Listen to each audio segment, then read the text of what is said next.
Señor, gracias, Padre, por ese momento que nos das, Padre. Te damos gracias, Señor, que tú siempre, Padre, nos animas, nos exhortas con tu palabra, Padre, y nos adviertes también, Señor, de los peligros que enfrentamos, Señor. Te pido, Padre, que nos hables. Señor, te ruego, Padre, que tú seas, mi Dios, siempre una voz clara, Señor, en nuestros corazones, que sean nuestros corazones sensibles a tu palabra y a tu voz. Señor, oramos en el santo nombre de Cristo Jesús. Amén. Bueno, el tema que tenemos hoy es un tema que es bastante tocado. Incluso fue interesante también que ya en el programa que tenemos de predicaciones ahorita ya lo tenía pensado para hoy, pero también de alguna manera en la conferencia misionera Evi me robó un poquito del bosquejo. Así que es parte de lo que se vio ahí, así que vamos a verlo también aquí un poco. Entonces, vamos a abrir nuestras Biblias, por favor, en Génesis capítulo 1. Realmente, bueno, nada más vamos al capítulo 3. Menciono solamente del versículo 1 cómo empieza este libro del Génesis, hablando en el principio creó Dios los cielos y la tierra. El libro de Génesis es el libro de los orígenes, es el fundamento, los cimientos de muchas de las doctrinas de la Biblia. Y es un libro que tenemos nosotros que creerlo, como el resto de la Biblia. Si tú sacas el primer versículo del Génesis, derrumbas mucho del resto de la Biblia, y tienes que, si estás decidido a creer lo que la Biblia dice, debes de decidir creerlo desde el primer versículo. Y en este pasaje que vamos a ver aquí, o en estos del capítulo 3 también, Génesis capítulo 3 es uno de los capítulos claves también en la historia de la humanidad y para el hombre mismo. Es uno de los capítulos más básicos de la Biblia para nosotros, tanto en vida cristiana como en teología. Y bueno, aquí por ejemplo, capítulo 3 de Génesis, vemos algunas cosas como en primer lugar la condición del universo, el estado de la humanidad. Mucho de lo que hoy se dice, se predica en esta religión, que es el naturismo. De esta religión del naturismo surgen otras, como es el humanismo y otras más. Y hoy en día pues se predican estas aún partidos políticos humanistas diciendo como que es lo mejor que puede hacer ser humanista, ¿no? O sea, hasta es una buena obra que a Dios le agrada. Y cuando realmente son en mucho sentido opuestos a lo que la Biblia enseña. Ahora, pues no vengo a hablar de política, ¿verdad? Pero en el estudio pasado hablábamos justamente del naturismo, que si bien hoy predicamos y enseñamos en nuestro país, nuestra constitución, de que las escuelas son laicas, pues en las escuelas se enseñan, en las escuelas públicas y universidades y todo se enseña el naturismo como la doctrina básica en la cual debes de creer. Y a partir de ahí, todo lo demás surge. El naturismo esencialmente dice una cosa: Dios no existe, Dios no es necesario, y si existe, no le importa lo que esté pasando acá, así que no nos debe interesar tampoco si Dios existe o no. Entonces todo tiene una explicación natural, por eso es el naturismo. Eso fue el tema pasado. Génesis explica la condición del universo, el estado de la humanidad, la causa esencial de los problemas y por qué hoy el mundo está como está. ¿Por qué hoy pasan tantas cosas que la gente dice: ¿y Dios dónde está? ¿Por qué Dios permite esto o aquello?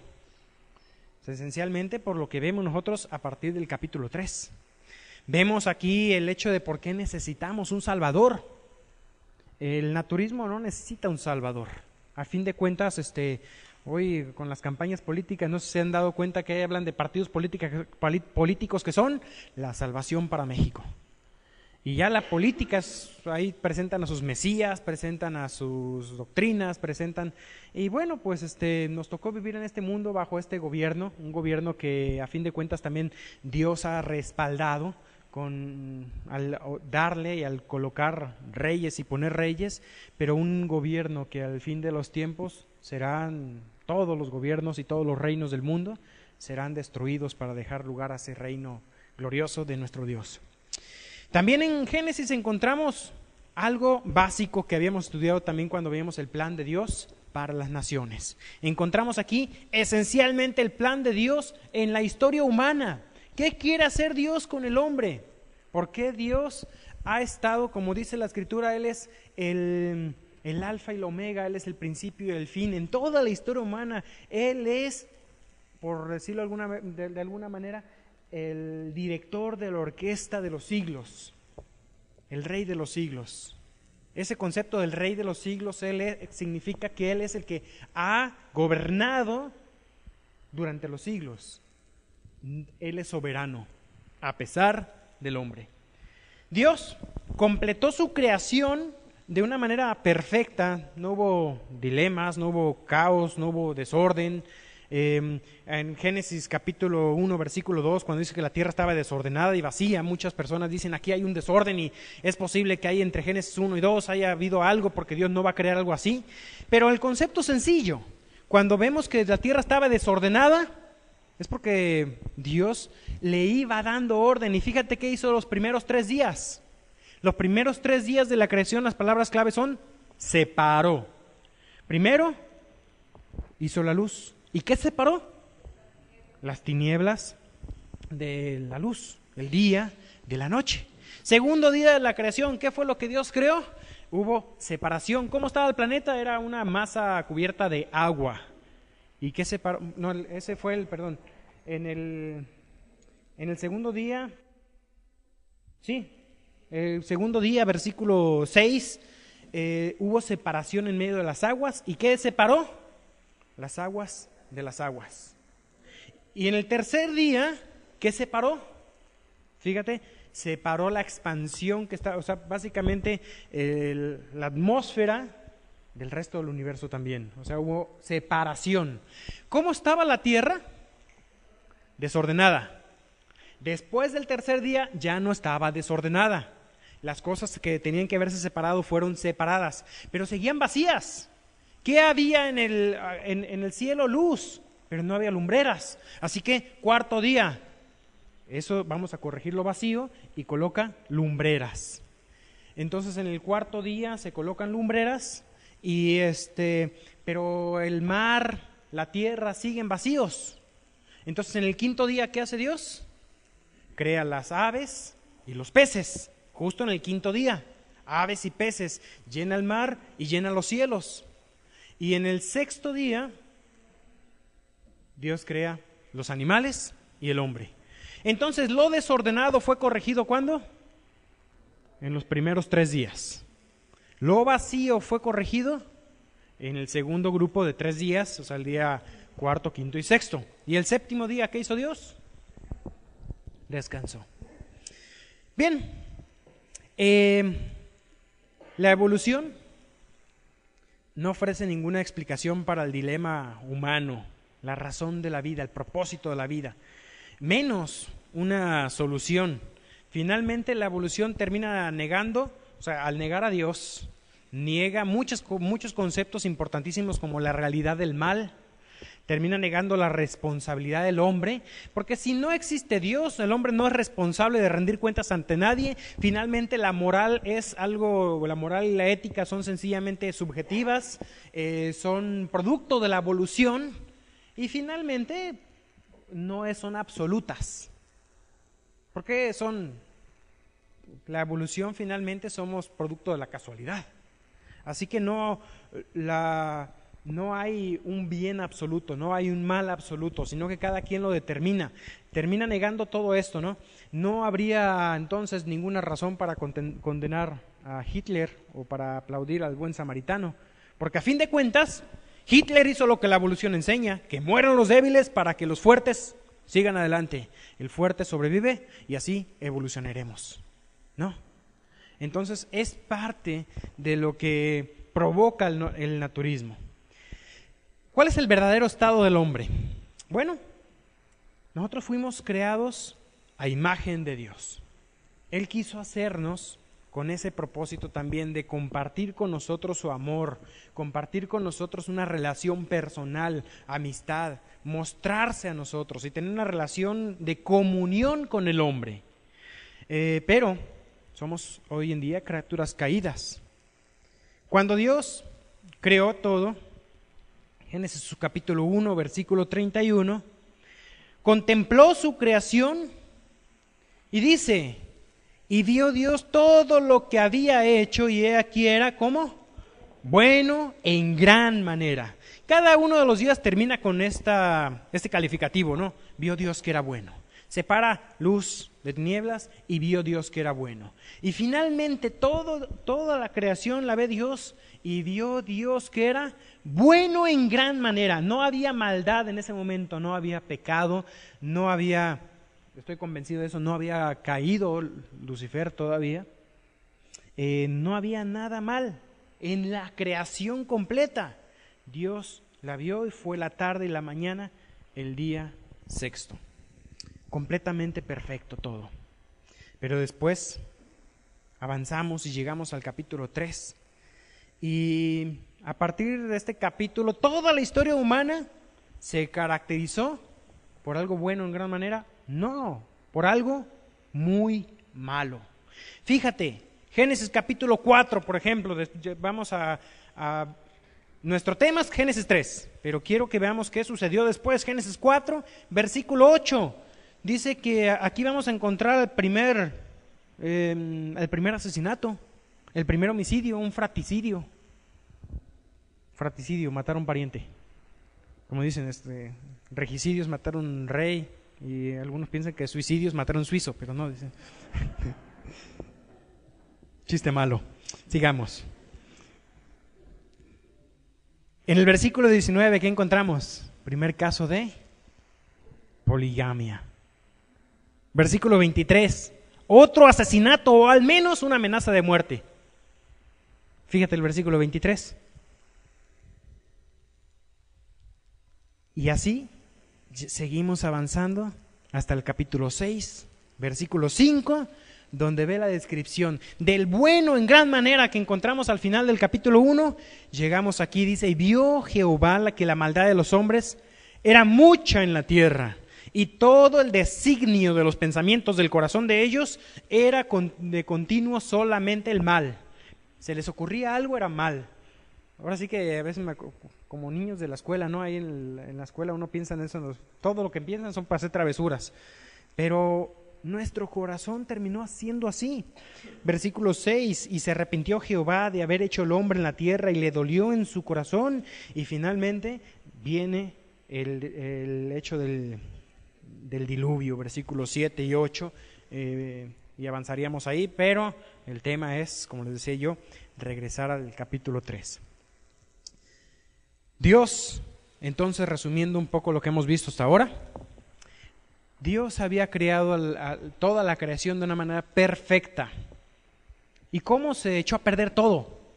Se le echó a perder todo a Dios. O sea, finalmente, lo que Dios hizo de manera perfecta, ¿cómo terminó de esta manera malo en gran manera? Al punto de que Dios terminara por destruir la tierra con un diluvio. Después del diluvio, Dios firma un pacto con Noé. El pacto con Noé, sellado por el arco iris, se le dice a Noé que él no iba jamás ¿a qué? A destruir otra vez la tierra por medio de agua. Y les he comentado, ¿no? Es interesante pensar que es muy posible que en ese tiempo los continentes descansaran sobre agua, hubiese agua debajo. Varios pasajes de la Biblia apoyan esta teoría y aún evidencias físicas y geológicas la apoyan. Había agua debajo, salía un vapor, no llovía, sino que el vapor que salía regaba toda la tierra. Y dice también cuando el diluvio se inició, se rompieron las fuentes del abismo y las cataratas de los cielos fueron abiertas. Entonces era un clima completamente especial en ese momento, perfecto. Agua debajo de los continentes, una capa de agua encima rodeando quizás el planeta entero, que formaba lo que sería un efecto invernadero y convertía a la tierra en un paraíso perfecto. Sin necesidad de lluvia, tormentas, no había climas de de invierno, verano, primavera, otoño, no lo había. Todo se vino a modificar. ¿Por qué? Por lo que pasó en el capítulo 3. Génesis capítulo 3 responde a la pregunta del pecado de Adán.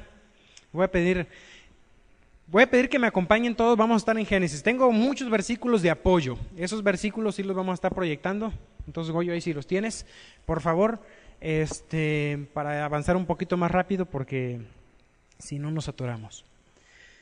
El pecado de Adán trajo la muerte y el juicio sobre toda la raza. Romanos 5:12 dice, por tanto, como el pecado entró en el mundo por un hombre, y por el pecado la muerte, así la muerte pasó a todos los hombres, por cuanto todos pecaron. Ahora, esto también plantea la imposibilidad de la evolución, porque antes del pecado, dice aquí, no había muerte. También vamos a ver 1 Corintios 15:22, porque así como en Adán todos mueren, también en Cristo todos serán vivificados. Adán trajo la muerte, trajo el juicio sobre toda la raza humana. Pero no nada más el ser humano, diría alguno, pues el ser humano es el que iba a vivir para siempre, pero los animales morirían. Pero el pecado de Adán y Eva en Romanos 8:19-22, vamos a ver que afectó a toda la creación. Dice, porque también la creación misma será libertada de la esclavitud de la corrupción, esa corrupción que entró por el pecado, a la libertad gloriosa de los hijos de Dios, porque sabemos que toda la creación gime a una y a una está con dolores de parto hasta ahora. Este concepto enseña aquí que la creación misma, a la creación misma entró la muerte. La creación misma, desde el más pequeño animal hasta la bestia más grande, fue afectada por el pecado. Un día será liberada de esa esclavitud de corrupción, cuando Cristo venga a reinar. Esa es una promesa en cuanto al reino, propiamente al reino. Y dice que toda la creación gime a una, pero un día será liberada la creación. Esta creación que tenemos será liberada del pecado por un periodo en el cual Cristo reinará. Ahora, ciertas consecuencias del pecado que se van a ver durante ese reino de Dios, un reino que literalmente durará 1000 años. Después de ese milenio Dios, y lo vamos a ver más adelante, Dios tendrá que hacer algo completamente nuevo. Esto de sujeto a vanidad es la idea de vacío, es incapaz de alcanzar el propósito para el cual fue creada. La creación, desde la tierra hasta la galaxia más lejana, afectada por el pecado cometido por el ser humano. Bueno, vamos a Génesis capítulo 3. Génesis capítulo 3, versículos 1 al 7. Esto que tenemos aquí no es una fábula. Es presentado aquí como historia y tratado en el resto de la Biblia, y particularmente menciono el Nuevo Testamento como historia. Algunos pasajes que lo mencionan no lo vamos a ver, pero vamos quizás a estarlos viendo. Por ejemplo, el de Romanos 5, lo vamos a ver, Romanos 5, 12 al 19, 2 Corintios 11, 3, 1 Timoteo capítulo 2, versículos 13 al 14, Apocalipsis 12, 9, Apocalipsis 22. Son pasajes que cuando apuntan hacia el Génesis, cuando apuntan a Génesis capítulo 3, lo tratan como historia, no como una fábula, no como una parábola o como un mito. Fue literal lo que ocurrió aquí. Y bueno, mencionábamos que todo estaba perfecto, pero todo fue corrompido, todo fue afectado por el pecado. ¿Cuál es la solución? La única solución es el estado, de este estado es la obra redentora de Dios. 2 Corintios 5, 17 dice, de modo que si alguno está en Cristo, nueva criatura es. Las cosas viejas pasaron, he aquí todas son hechas nuevas. La palabra criatura es un ser creado. Da la idea de una nueva creación es. Por eso, Dios le dijo a Nicodemo, ¿te acuerdas? Ahí en en Juan 3:7, no te maravilles que os dije, os es necesario nacer de nuevo. Y en el versículo 3, un poquito antes, dice, respondió Jesús y le dijo, de cierto te digo, que el que no naciere de nuevo no puede ver el reino de Dios. ¿Por qué? Porque ese reino de Dios tiene que ver con algo espiritual, requiere algo completamente nuevo. Dios inserta milagrosamente la nueva naturaleza en los que Él redime. Fíjate, Ezequiel, capítulo 36, parte de lo que es el nuevo pacto. Este nuevo pacto, que nosotros tenemos parte espiritual de esta bendición, será cumplido completamente durante este reino milenial. Y dice, esparciré sobre vosotros agua limpia y seréis limpiados de todas vuestras inmundicias y de todos vuestros ídolos os limpiaré.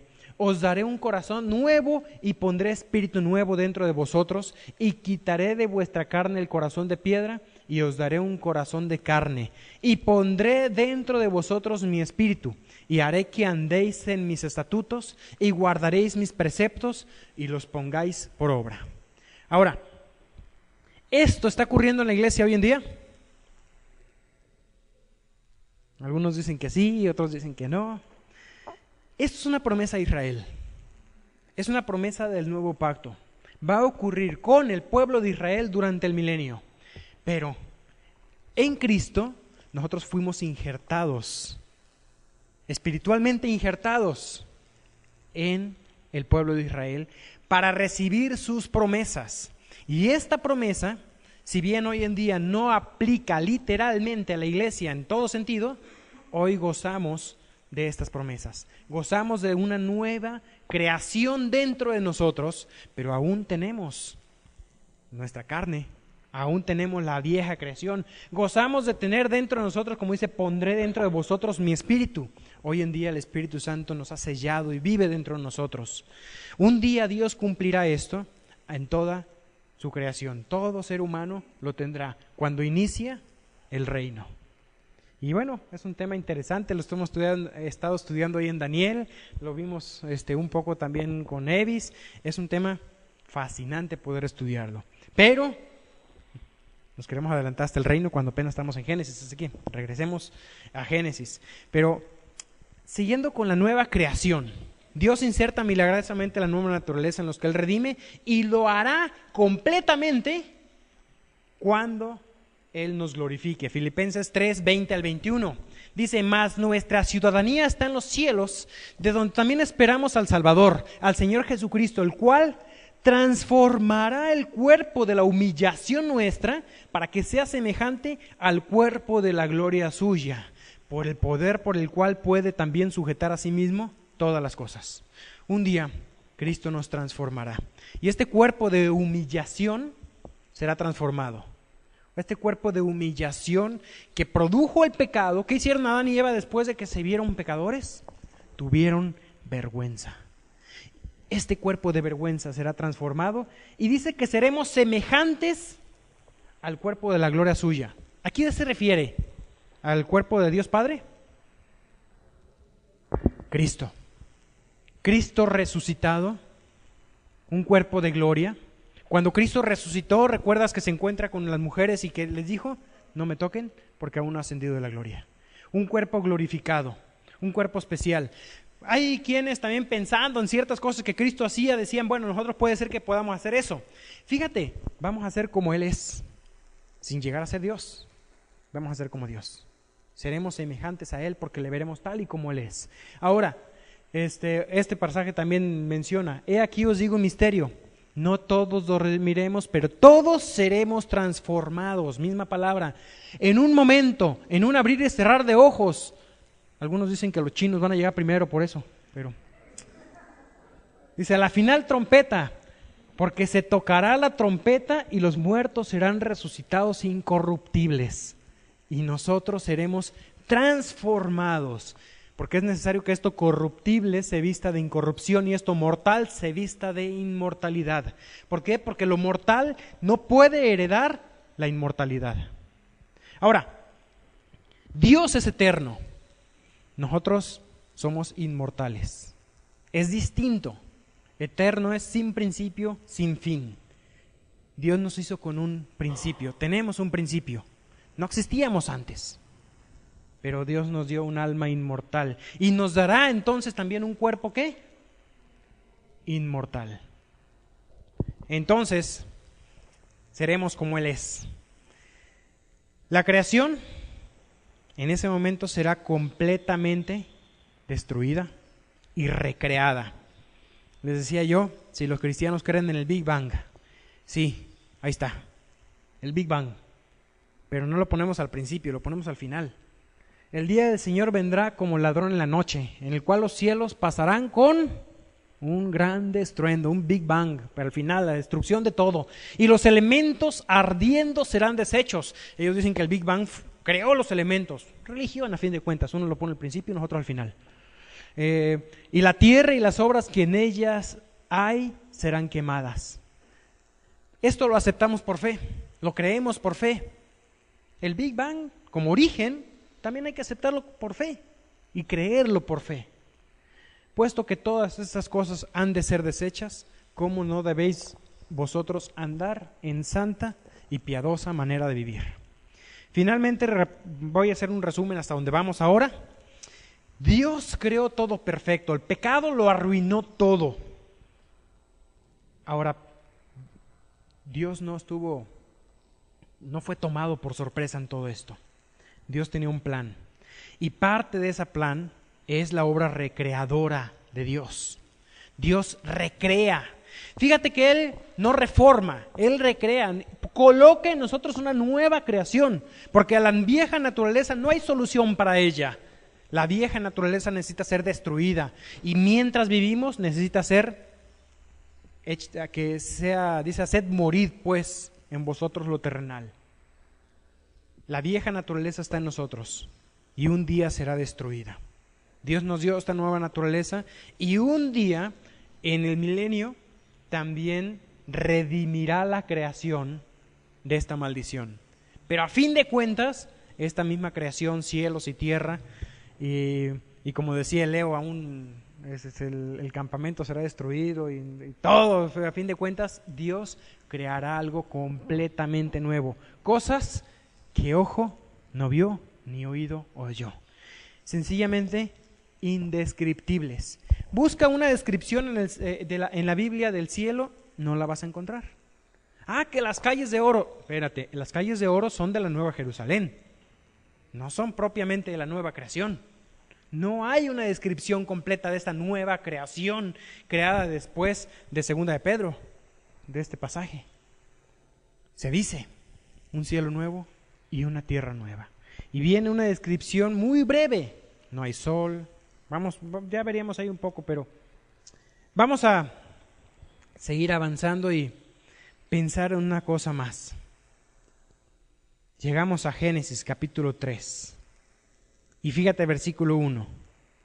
Pero la serpiente era astuta, dice aquí, más que todos los animales del campo que Jehová Dios había hecho, la cual dijo la mujer. Queda una pregunta. ¿Por qué Dios creó a Satanás? Si todo era bueno en gran manera, ¿por qué Dios creó a Satanás? A mí me gustaría, Goyo, búscate en el escritorio. Hay un video, a ver si lo proyectamos. Debe ser uno de los últimos. Y me gustaría que lo veamos nada para hacernos pensar un poquito. Y la pregunta es, ¿por qué Dios? Alguno decía, si Dios creó todo lo que hay, entonces Dios es malvado. Porque Dios creó también el mal, ¿no? ¿Sí lo encontraste? Nun werde ich euch beweisen, Dice, voy a demostrarles, dass Gott, si Dios wenn es ihn existe, gibt, pues böse ist. Dios es Hat malvado. Gott alles, was existiert, Dios creó erschaffen? todo lo que existe. Wenn Gott alles erschaffen Si hat, Dios creó dann todo, hat er auch das Böse geschaffen. entonces Él creó la Das maldad, bedeutet, lo que significa Gott que ist Él es böse. malvado. Herr Professor, Disculpe, profesor, existiert Kälte? ¿existe el Was für frío? eine Frage soll ¿Qué das clase de sein? pregunta es esa? Natürlich Por existiert supuesto die que Kälte. existe. War euch noch nie kalt? ¿Nunca han sentido frío? Nein, in der Tat, Herr Professor. Die De hecho, Kälte Señor, el existiert frío no nicht. existe. Nach den Gesetzen Según der las leyes de la Physik ist física, das, was lo que wir als consideramos kalt frío empfinden, nur das es en Fehlen realidad von la Wärme. ausencia de calor. Und existiert Dunkelheit, Herr Profesor, Professor? ¿existe la oscuridad? Selbstverständlich Por existiert supuesto sie. que sí. Nein. Usted está sie ist equivocado, nur das Señor. Fehlen La oscuridad von tampoco Licht. existe. Wir können das La Licht oscuridad es en messen, aber realidad die la ausencia de Dunkelheit la nicht. luz. La luz la Das podemos Böse estudiar, pero no la existiert nicht, oscuridad. genau El wie mal die Kälte und no die existe. Como la Dunkelheit. oscuridad y el frío, Gott hat das Böse Dios nicht no creó el geschaffen. mal. Es El ist mal das es el Ergebnis resultado de lo que dessen, sucede was cuando el Gottes hombre Hand no noch tiene el nicht amor de berührt Dios presente en su corazón.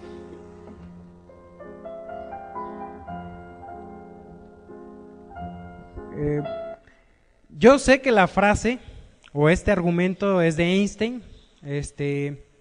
No sé si lo habrá dicho en esas condiciones, siendo de niño, enfrentándose a un profesor.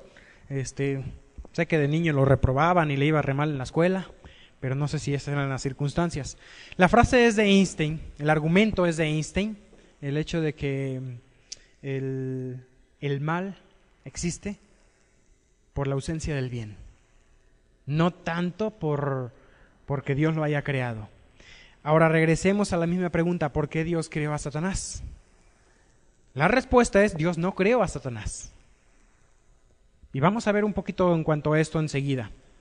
Cuando vemos en Génesis 1:31, termina con la frase que todo era bueno en gran manera. Aquí me adelanté unos versículos, Goyo, pero vamos a regresar ahorita. Fíjate, la astucia de la serpiente en particular aquí era algo especial. No era una característica propia de las serpientes.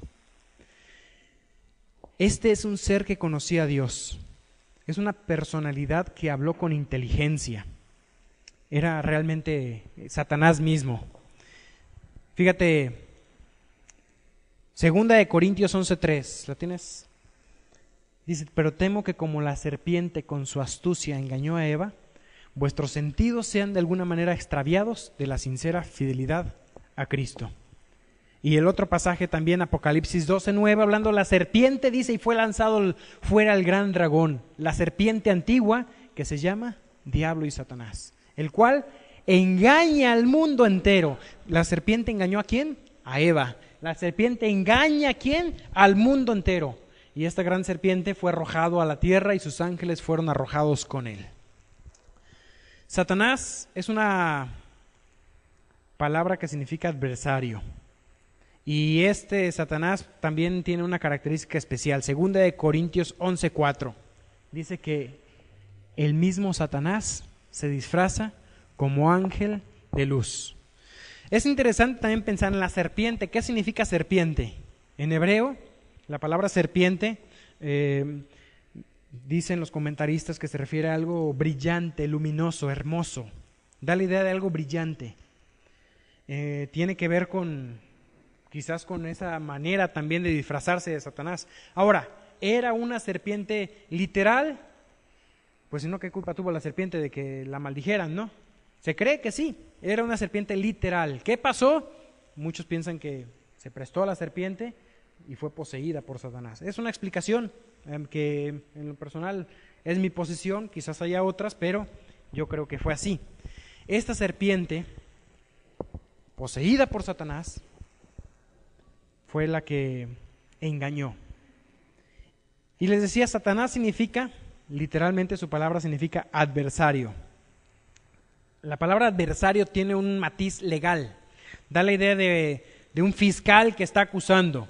Es el que presenta la acusación. Fíjate, Apocalipsis, capítulo 12, versículo 10. Dice, entonces oí una gran voz en el cielo que decía, ahora ha venido la salvación y el poder y el reino de nuestro Dios y la autoridad de su Cristo. Porque ha sido lanzado fuera, ¿quién? El acusador de nuestros hermanos, el que los acusaba delante de nuestro Dios día y noche, el acusador. Luego a veces nos topamos muchas veces con gente que le quieren ayudar a Satanás y andan acusando a todo el mundo, pero no, Satanás solito puede, así que no le ayuden. Por ejemplo, el caso de Job. ¿Te acuerdas la historia de Job? Estaba Dios reunido con los ángeles y ahí en la presencia de Dios, ¿quién estaba? Satanás. ¿Y qué hacía Satanás? Acusaba justamente. Y Dios diciendo, hablando ahí de la pureza y rectitud de Job, Job decía, no, pues sí, eso, te obedece, te teme, pero tócale su familia y luego tócale su salud y está constantemente acusando. En el Nuevo Testamento, Satanás se presenta en Lucas 22:31 como aquel que quiere sacudir a Pedro en el momento de su mayor debilidad, diciendo, Satanás os ha pedido para zarandearos como a trigo. Pero fíjate que Satanás tuvo que pedir permiso. No pudo hacerlo sin el permiso de Dios mismo. Tuvo que venir para pedir permiso.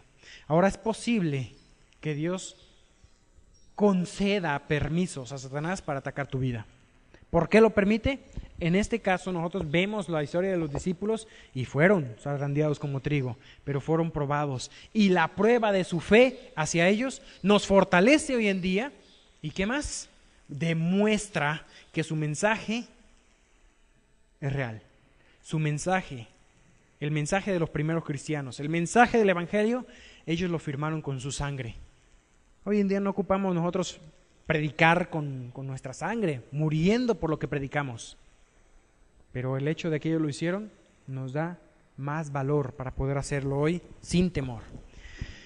¿Por qué Dios entonces creó a Satanás? Yo les decía, Satanás no fue creado como un ser maligno. Génesis 1:31 lo vimos que fue todo creado y era bueno en gran manera. Esto enfatiza a toda la creación. Génesis guarda silencio sobre la caída de Satanás. Yo creo que en Génesis no vas a encontrar en qué momento cayó Satanás. Lo tendría que colocar yo en algún momento entre Génesis capítulo 1 y Génesis capítulo 3. Pero sí hay otros pasajes donde hablan de ello. Ahora, una cosa más. No necesariamente el tiempo aquí en la tierra transcurre igual que el tiempo en el cielo. Entonces, Dios mismo, no colocando como una regla de interpretación de la Biblia, sino en este concepto como Dios es atemporal, se dice que para el Señor un día son como 1000 años y 1000 años como un día. No es una regla de interpretación de la Biblia. Muchos lo usan como si fuera una regla. No, está hablando de esa diferencia. Dios ve 1000 años delante de su rostro como si fuera un día para nosotros. Pero puede ver un día con tal detalle como para si nosotros nos tomaran 1000 años vivir un día. Dios lo puede ver así. Y es posible que tomando en cuenta ese detalle que el tiempo no es lo mismo el tiempo aquí en la tierra que en el cielo. Ayer justo mi niño, Suriel, me preguntaba dónde está el cielo, cuánto tiempo hay que viajar en cohete para llegar al cielo. Y entonces, ¿dónde está el cielo? ¿Está en esta creación? Yo creo que no. No está en esta creación. No es parte de este universo. ¿Cómo lo explicaríamos? No sé, si es otra dimensión, una realidad paralela, no sé cómo lo quieran explicar algunos, pero no lo podemos explicar. Sencillamente no está en esta creación y puede ser que tiempos y lo que son dimensiones también no suceda como lo conocemos aquí nosotros. Es algo completamente diferente. Cosas que ojo no vio, ni oído oyó, cosas indescriptibles son las que Dios ha preparado. Les mencionaba que Génesis no dice nada sobre la caída de Satanás, pero guarden su lugar en Génesis y ahí sí, agarren sus Biblias y acompáñenme a Ezequiel 28. Ezequiel capítulo 28.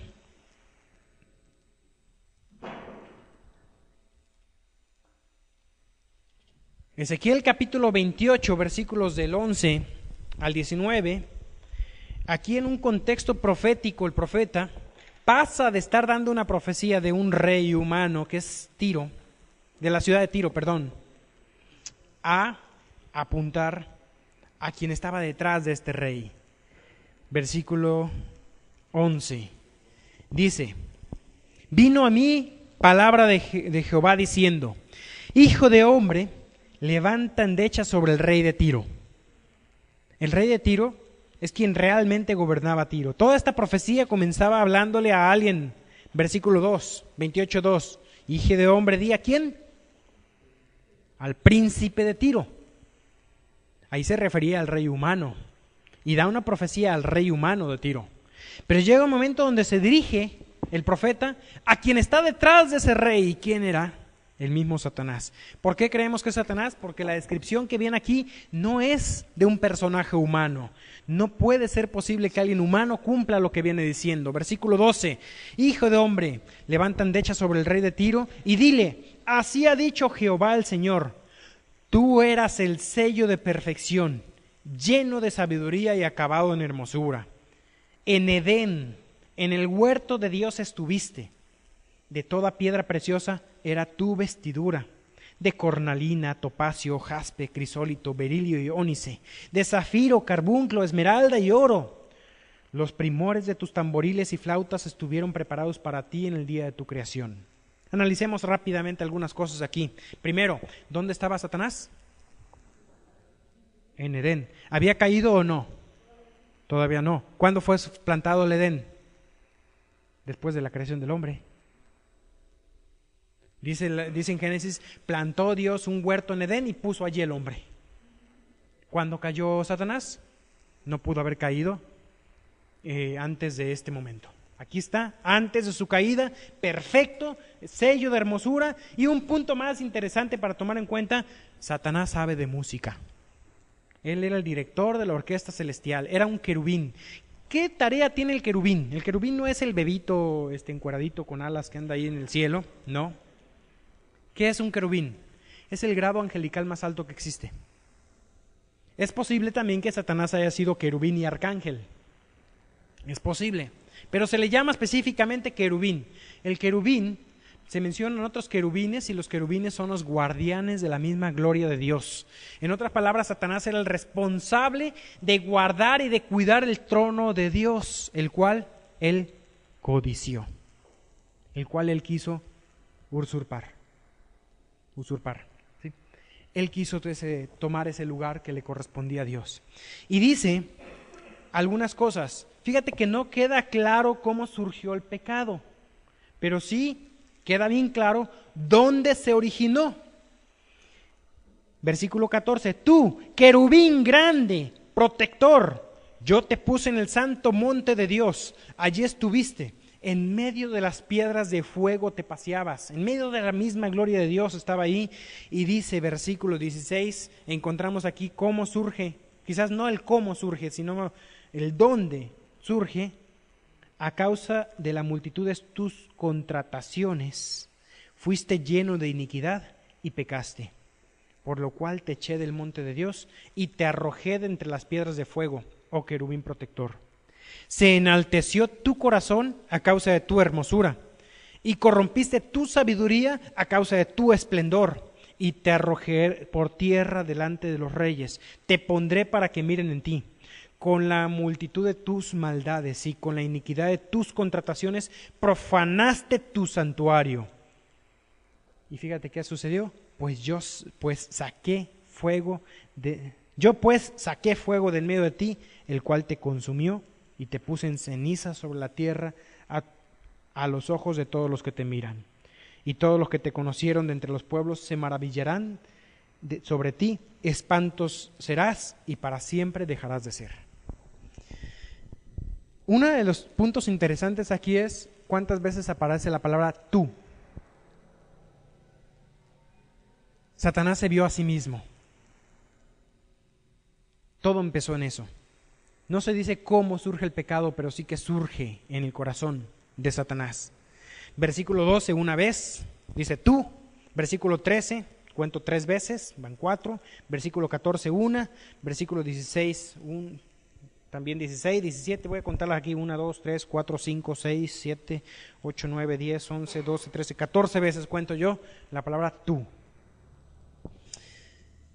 El mal no vino del Creador, ni surgió fuera de una criatura, sino que, como dice el versículo, aquí en el versículo 15, se halló en él, se encontró, surgió en una criatura.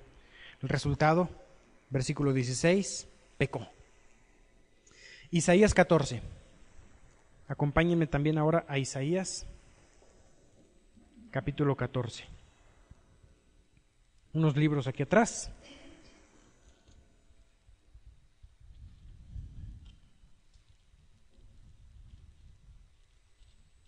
capítulo 14, versículo 12.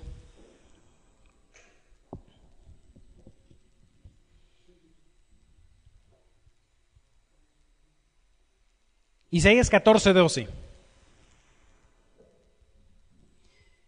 Dice: ¿cómo caíste del cielo, oh lucero, hijo de la mañana? Cortado fuiste por tierra, tú que debilitabas a las naciones. Personalmente creo que esto es profecía. No está hablando de la caída pasada, sino yo creo que habla del futuro. Versículo 13 dice, porque hoy en día Satanás debilita a las naciones y lo hace. Versículo 13 dice: tú que decías en tu corazón, y aquí está lo que surge en su corazón, subiré al cielo, en lo alto, junto a las estrellas de Dios levantaré mi trono, y en el monte del testimonio me sentaré a los lados del norte. Sobre las alturas de las nubes subiré, ¿y qué quiere? Seré semejante al Altísimo. Aquí está en el versículo 12, fíjate esta frase: ¿cómo caíste del cielo, oh lucero, hijo de la mañana? Da la idea de que Dios está dolido, de que Dios está llorando por la caída de la perfección de su creación, de alguna manera, del ángel más perfecto. Un lloro de Dios por Lucifer, por esa caída. Y vemos, finalmente, resumiendo un poquito aquí, el hecho de la caída. Lucifer significa lucero, significa brillante o iluminado. Y como lo vimos también ahí en 2 Corintios 11:3, él se disfraza como ¿qué? Como un ángel de luz. Satanás no es ese diablito rojo con una pata de gallo y otra que era de chivo, ¿no? Con cola y cuernos. No es ese personaje. Satanás se presenta para engañar, disfrazado como un ángel de luz. Su pecado, orgullo, rebelión. Él quería usurpar el mismo trono de Dios. Apocalipsis 12, capítulo 4, dice aquí que 1/3 parte de los ángeles caen con Satanás y se convierten en demonios, en servidores de Satanás, engañadores como él. Dice que su cola arrastraba la 1/3 parte de las estrellas del cielo y las arrojó sobre la tierra. Esto ocurrirá todavía en el futuro, cuando estos ángeles con Satanás son arrojados a la tierra y el dragón en esta parte de todo esto es como Satanás ha estado siempre persiguiendo a Israel. Persiguió a Israel por ser de quien nació Jesús y perseguirá a Israel. Satanás odia al pueblo de Dios, odia a Israel y de igual manera lo hace con los cristianos. ¿Por qué Satanás odia tanto a los cristianos? Yo creo que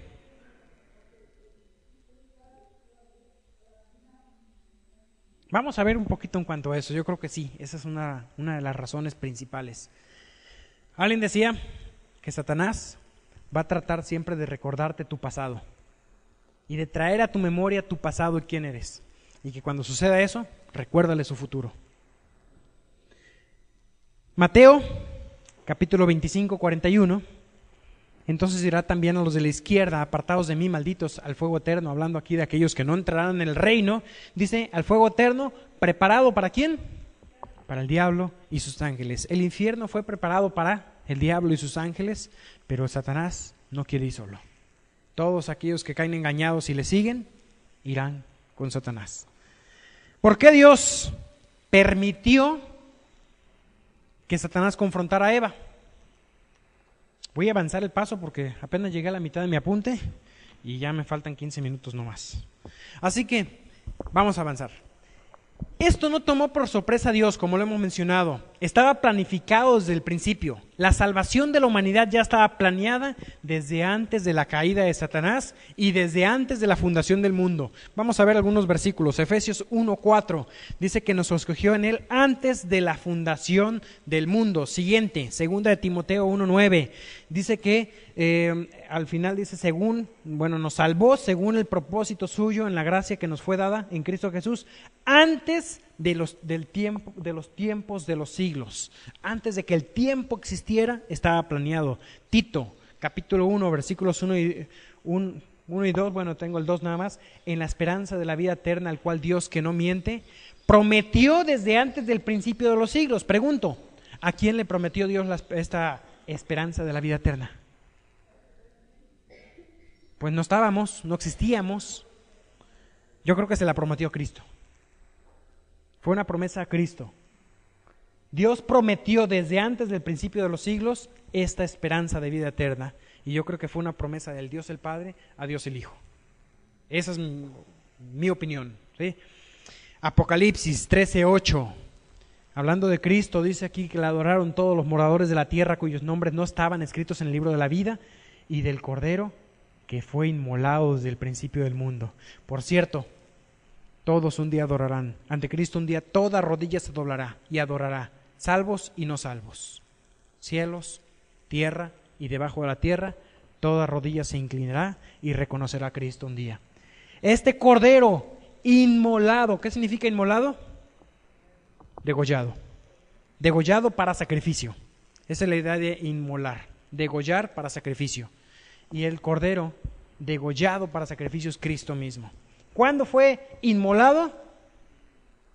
Desde el principio del mundo. ¿Te das cuenta que desde antes Cristo ya se había ofrecido? No es que ya hubiese muerto, pero que ya estaba planeado y nada tomó por sorpresa a Dios. El programa de Satanás es estratégico. Vamos a regresar a Génesis para ver un poquito cómo obró Satanás.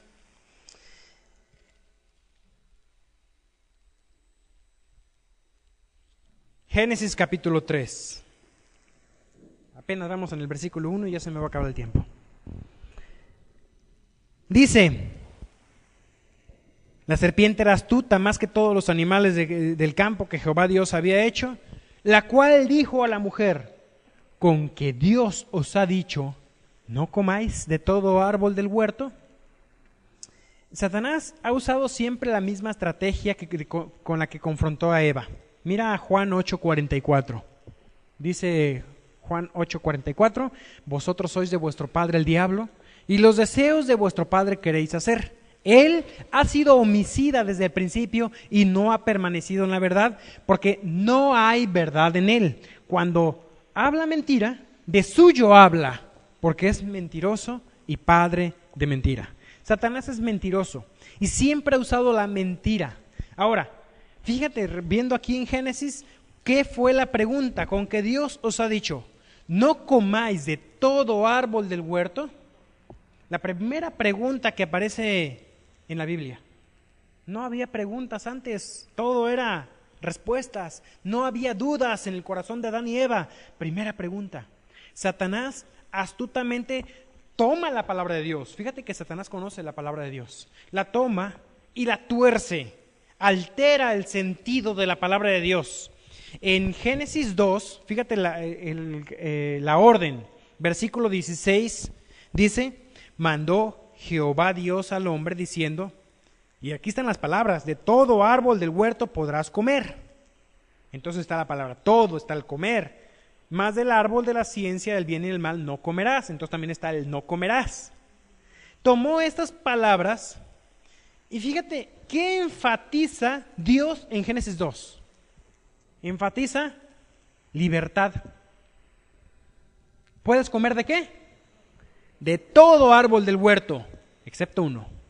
¿Qué enfatiza Satanás? Enfatiza prohibición. ¿Con que Dios os ha dicho no comáis de todo árbol del huerto? Satanás va a tratar de hacerte pensar en eso, en las prohibiciones, todo lo que te evitan. Mira, te prohíben esto. Ser cristiano es una lista de todas las cosas que no puedo hacer. No puedo ir al baile, no puedo tomar, no debo fumar, no debo emborracharme, no debo decir groserías. Y toda la lista, la vida cristiana es una lista de no. No esto, no aquello, no aquello. Te engañó Satanás si crees eso. Estás engañado si ves todas las prohibiciones. Satanás enfatizó la prohibición. Génesis capítulo 3, versículo 1, el énfasis satánico es la restricción divina. Presenta a Dios como mezquino, como estricto, duro. Alguien que trata de evitar el placer humano. Dios debería darles todo, no No debería haber restricciones por un Dios bueno. Argumento hoy de la bandera del arco iris, no, Dios es amor. Y si es amor, pues es de Dios. Entonces, usan este tipo de argumentos, mentiras. Satanás, padre de mentira. Satanás aparentó estar sumamente preocupado por la pareja, por Adán y Eva, aún más que el Creador. Y viene y le dice, mira, te hace falta esto, pero su fin era destruirlos. Satanás es mentiroso y padre de mentira. Él ¿a qué vino? Satanás no vino sino para hurtar, matar y destruir. Eso quería hacer con Adán y Eva. Y amigo, hermano, hoy eso quiere hacer contigo. Eva, versículo 2, ingenuamente trató de defender a Dios. La mujer respondió a la serpiente, del fruto de los árboles del huerto podemos comer, pero del fruto del árbol que está en medio del huerto, dijo Dios, no comeréis de él ni le tocaréis para que no muráis. Eva fue engañada. Segunda de Corintios 11:3 y Primera de Timoteo 2:14 nos dicen eso. Mira, primero dice, temo que como la serpiente con su astucia engañó a Eva. ¿Adán fue engañado? Siguiente versículo, 1 Timoteo 2:14. Adán no fue engañado, sino la mujer siendo engañada incurrió en transgresión. Los hombres, qué padre, ¿no? No, nosotros no nos engaña Satanás. Fue peor. Realmente la consecuencia para el hombre fue peor. Porque sin haber sido engañado, desobedeció deliberadamente la orden de Dios. Deliberadamente comió. Todo fue el argumento y el ataque de Satanás fue hacia Eva. Adán llegó y comió. Pero después se le acusa a Adán.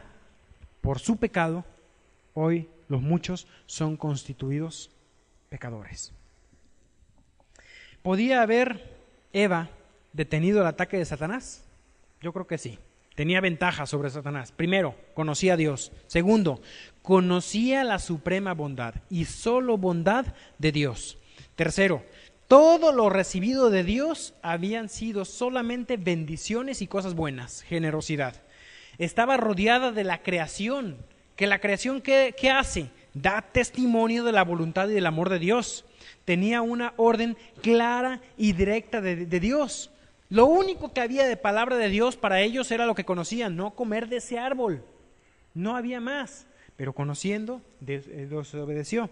La orden restrictiva de no comer de uno de los árboles era para su propio bien, no para su destrucción. Restricciones que provocan el bien. Eso es el concepto de la ley de Dios. He puesto el ejemplo, ¿no? ¿Un tren tiene libertad? Algunos dirían no, al otro dirá sí. ¿Tiene libertad? No, porque no puede moverse sino por las vías. Pero las vías están puestas para limitar al tren, para restringir al tren. Son malas las vías contra el tren, ¿no? ¿Para qué le sirven las vías al tren? Si quitas una vía, destrucción. Se descarrila el tren y viene la destrucción. Hoy en día es como que si quisiéramos quitar ciertas vías, quitar los linderos antiguos que fueron creados por nuestros padres, ¿no? Quitar los límites que existen. Y muchos de esos límites, como este límite de Dios, fue creado por el beneficio de la pareja. Vamos a analizar la respuesta de Eva. Versículo 3.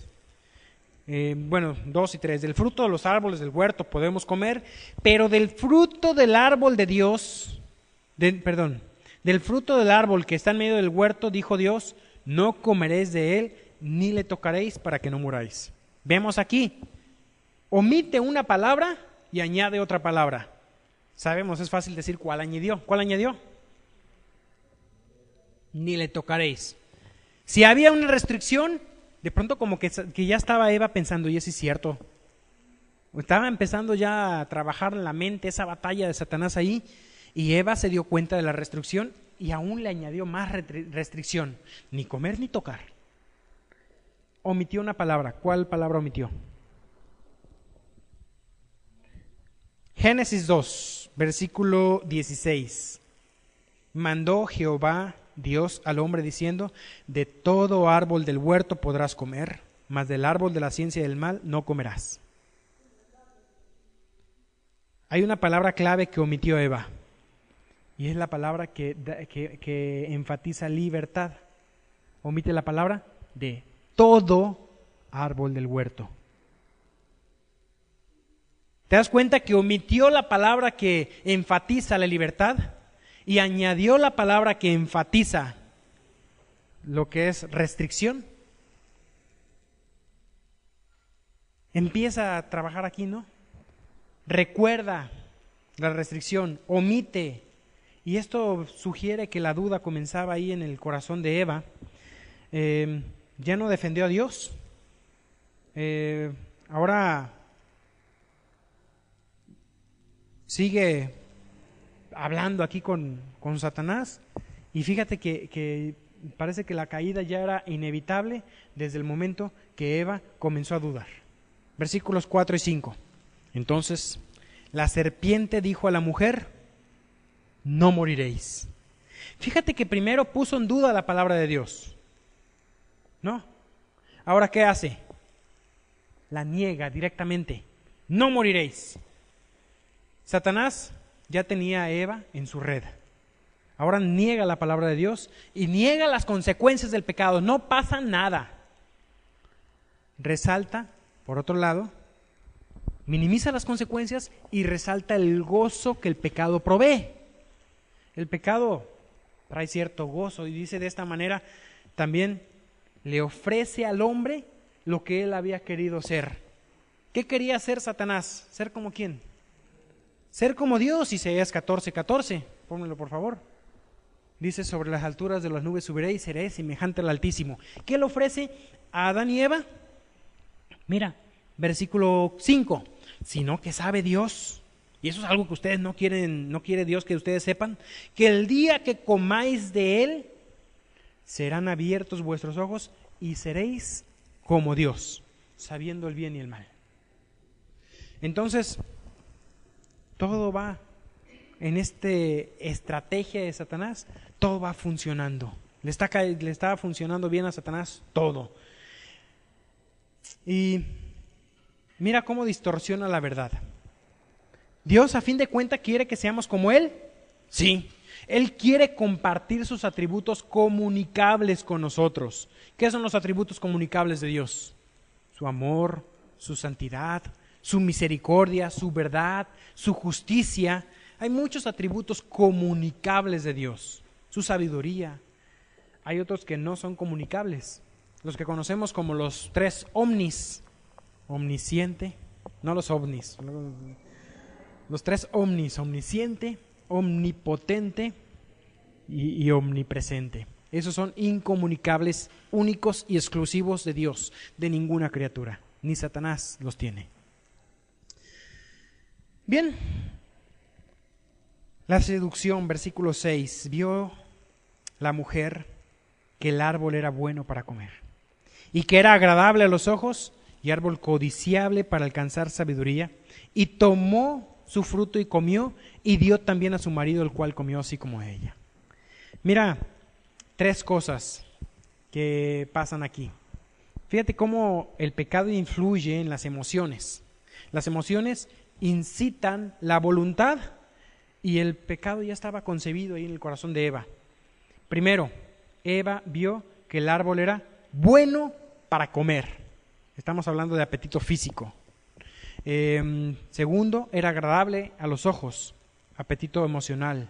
Y era codiciable para alcanzar sabiduría. Es lo que ocurre aquí. Dice aquí que cada uno es tentado cuando de su propia concupiscencia es atraído y seducido. Esa atracción es como un pescador que lanza el anzuelo y el pez queda atraído y seducido por ese anzuelo con un pez de plástico lleno de colores que brilla, que seduce, y viene y muerde y cae. Entonces, dice después, es atraído y seducido, entonces la concupiscencia, después de que he concebido, da luz al pecado. Y el pecado, siendo consumado, da a luz la muerte. El árbol era bueno para comer, apetito físico, no era un hambre genuina, sino más bien porque el árbol, había muchos árboles en el huerto, pero era un apetito ilícito, podríamos decir una lujuria carnal, los deseos de la carne. Era agradable a los ojos, apetito emocional, se veía bonito. ¿Qué acaso no había otro fruto atractivo en el huerto? Pero este representaba lo bueno que Dios prohibía. Eso estaba prohibido y era bueno, porque Dios prohíbe algo bueno. Además, era árbol codiciable para alcanzar sabiduría, apetito intelectual. Esa sabiduría satánica. ¿Hay sabiduría satánica? Mira este versículo que sigue, Santiago 3:15. Esta sabiduría, hablando aquí de falsos maestros y esto, dice, no es la que desciende de lo alto, sino terrenal, animal, diabólica. Eso es lo que Satanás ofrece, sabiduría. Así, Eva fue seducida. Mira cómo fue engañada Eva. Árbol bueno para comer, siguiente versículo por favor, agradable a los ojos y codiciable para alcanzar sabiduría. Apetito físico, apetito emocional, apetito intelectual. El anterior, no puse ahí el de Juan, 1 Juan 2, 16, 17. Ese era.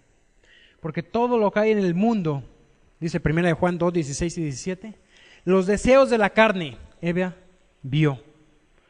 Bueno, más bien el de los deseos de los ojos es cuando Eva vio, deseos de la carne, habla de cómo era bueno para comer, y la vanagloria de la vida, ponemos ahí que era codiciable para alcanzar sabiduría.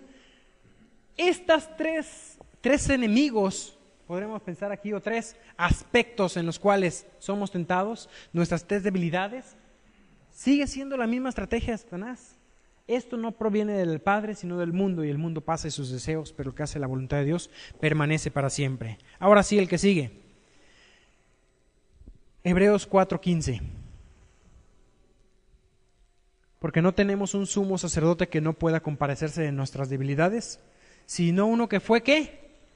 Tentado en todo, según nuestra semejanza, pero sin pecado. ¿Cómo fue Cristo tentado en todo?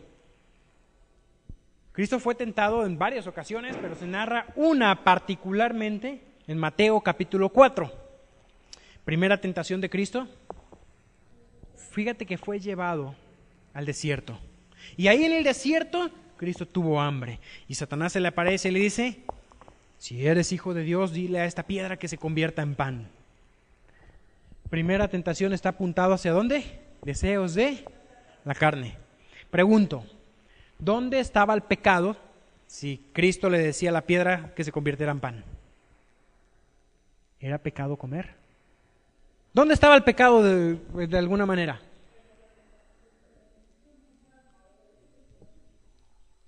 Puede ser que escuchar a Satanás. Yo creo que va más allá. Fíjate, cuando se le dice esto, Dios llevó a Cristo al desierto. Allí Cristo tuvo hambre. Llegó a esa debilidad y fue tentado en un momento de mayor debilidad. ¿Era la voluntad de Dios que Cristo tuviera hambre? Sí. Si Cristo comía, sencillamente, ¿qué iba a pasar? Salía de la voluntad de Dios. Es ese. O sea, quizás no había un pecado así enorme. No estaba pidiéndole a Cristo que lo que fue al final, arrodíllate y adórame. Pero el primer paso es sacarlo de la voluntad de Dios, con algo pequeño. Y quizás hay cosas pequeñas que no son pecado, pero te sacan de la voluntad de Dios. Decisiones que tomas. Es que esto no es pecado. Y si no es pecado, ¿Dios lo quiere para ti? No es pecado que le hubiera dicho, y comer no es pecado. ¿Dónde estaba el pecado de que Cristo comiera pan? Ok, escuchó a Satanás, pero el propósito era sacarlo de la voluntad de Dios. Segundo, la segunda parte de la tentación fue, lo llevó al pináculo del templo y le dijo, lánzate. Y escrito está. A sus ángeles mandará cerca de ti, que tu pie no tropiece en piedra. Algunos, Evis Carballosa también compartía eso, la posición de Evis es, se lanzaría, entonces la gente le iba a aceptar como Mesías, porque iba a recibir la gloria en ese momento, poniendo en paralelo con la vanagloria de la vida quizás. Pero quizás en ese momento otros opinan, yo me inclino más por eso, en la respuesta de Cristo. ¿Cuál fue la respuesta de Cristo? Con la palabra de Dios, escrito está, no tentarás al Señor tu Dios. Hay muchas cosas que sencillamente es tentar al Señor. ¿Sí? Dios promete protegerme, entonces, ¿qué más da? O sea, si Dios dice, Él no me dejará ni me desamparará, pues voy manejando y le piso a 190, total, Dios me va a proteger. Estás tentando a Dios muchas veces por cosas que haces así. Dios promete tu protección, pero no tentarás al Señor tu Dios. ¿Sí? Hay muchas cosas. No puedes tú reclamar ciertas promesas como decir, yo me declaro sano y dejo de tomar mis medicamentos.